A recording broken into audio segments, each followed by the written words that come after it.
and welcome to our English 10 class. For this video lesson, we are going to talk about public speaking and its type. Now, look at the image on the screen. How can you describe the woman at the center of the stage? Most of us feel a degree of nervous apprehension when preparing to speak up or perform in front of a group like the girl in the picture.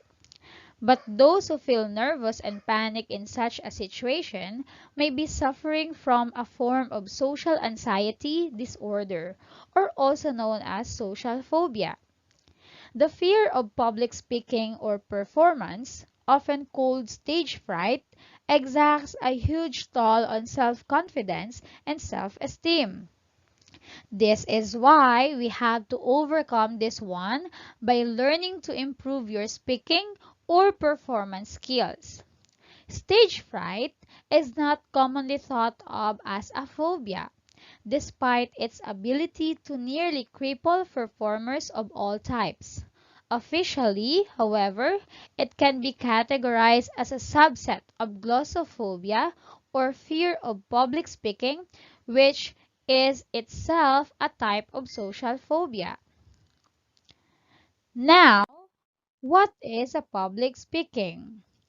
Public speaking is the act of speaking in front of a large audience.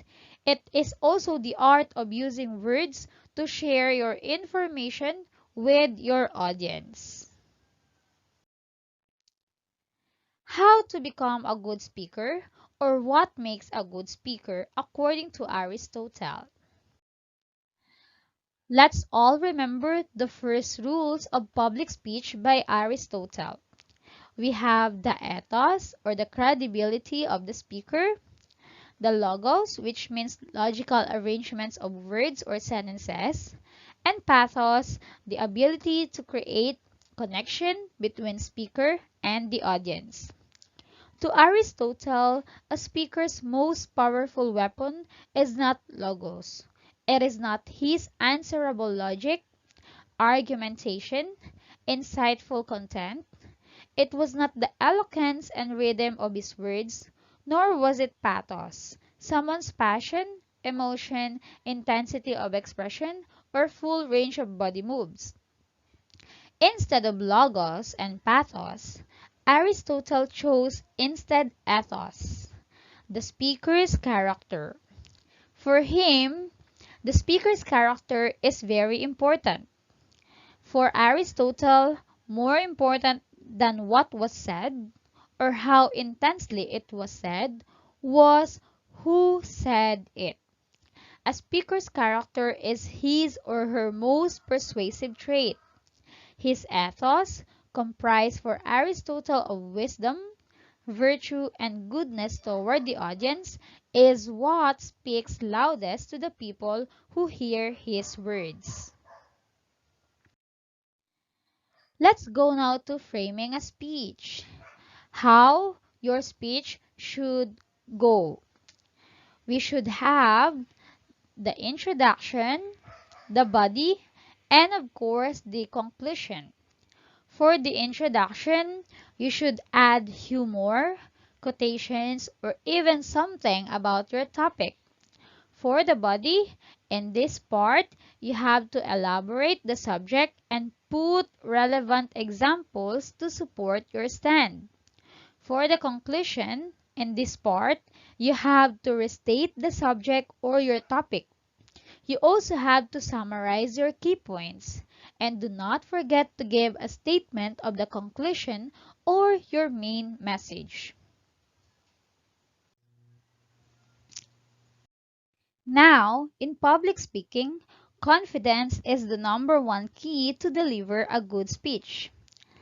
How to have confidence when speaking? Let's try building our confidence by learning this one. The first one is we must be prepared. This is very important for you to feel and appear confident when speaking. Second one, we should practice speaking. Even people who are comfortable speaking in public rehearse their speeches many times to get them right. Practicing your speech 10, 20, or even 30 times will give you confidence in your ability to deliver. If your talk has a time limit, make sure to time yourself during practice runs and adjust your content as needed to fit within the time that you have. Next one is hone your delivery skills. When you speak more slowly, your voice has more power and authority. Your listeners have an opportunity to absorb and reflect on what you are saying. In addition, to make your voice seamlessly expressive of what you are thinking and feeling, you need to know whether the pitch you are in the habit of using is the same as the pitch that's best for you to use. Next one is visualize yourself as a confident speaker. You have to visualize yourself delivering your presentation confidently and successfully, as this will reinforce your confidence. If you find that your speech delivery is not good, then serve this as a challenge by thinking of some successful speakers for you to be able to be motivated. And last one is to engage your audience. To engage a large audience fully, the presentation or your speech needs to be energetic, purposeful, and staged, as if it is a direct conversation between both of you and your audience. That way, your audience can absorb your ideas and insights, and they will have learned something in an enjoyable way. Let's go now to the types of public speaking. The first type is ceremonial speaking. This is an example of ceremonial speaking. Ceremonial speaking is an emotional speech that marks a major event or rite of passage. We give ceremonial speech when you are introducing a speaker, or when you are presenting an award to someone, when you are accepting an award of some kind, when you want to acknowledge someone on a special occasion, when you are saying goodbye to someone or to a company, or even when you are in a wedding to give a speech. Next one is the demonstrative or demonstrative speaking. These are examples of demonstrative speaking.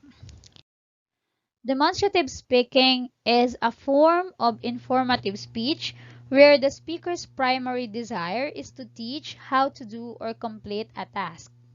This type of public speaking requires being able to speak clearly and concisely to describe actions and to perform those actions while speaking. The next one is informative speaking. Informative speaking centers on talking about people, events, processes, places, or things. Informing an audience about one of these subjects without being persuasive is generally a challenging task to complete. With informative speaking, the speaker is trying to simply explain a concept to the audience or members. The speaker is not trying to get others to agree with him or to show them how to do something for themselves.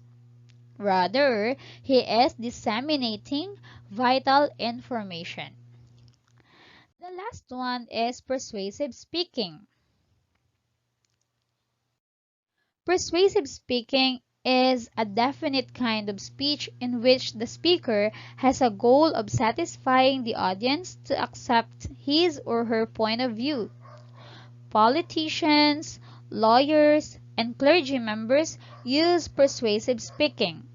This type of speaking requires practicing voice inflections and nuances of language that will convince the audience members of a certain viewpoint. The persuasive speaker uses emotional appeals and strong language in speeches. One example of public speaking is impromptu speech or impromptu speaking. Impromptu speech is given with little or no preparation, yet almost always with some advanced knowledge on the topic. Impromptu speaking is a speech that a person delivers without predetermination or preparation about the topic. It is a speech that you have to make without much or any time to prepare. Remember that.